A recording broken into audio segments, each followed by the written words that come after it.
Hello, idol! Pupunta tayo ngayon sa Korean yung Mart. Yung Korean food mart.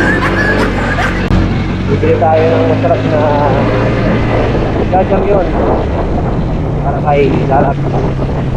Tikman natin yung masarap na jajang yun. Yung favorite ni Lodi Shane kaya bibili tayo. Hindi pa daw siya kumain. So tara, samahan nyo akong bumili ng jajang yun. Tikman nyo na ba yun? Yung color black na parang spaghetti tayo.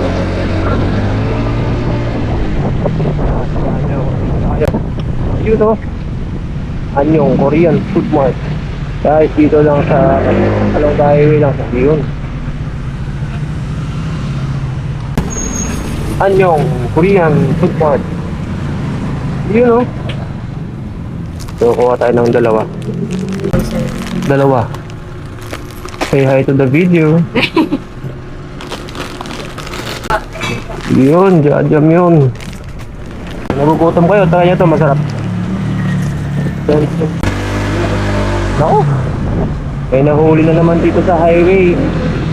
Paalala lang idol, bawal dumaan ng mga tricycle dito sa highway.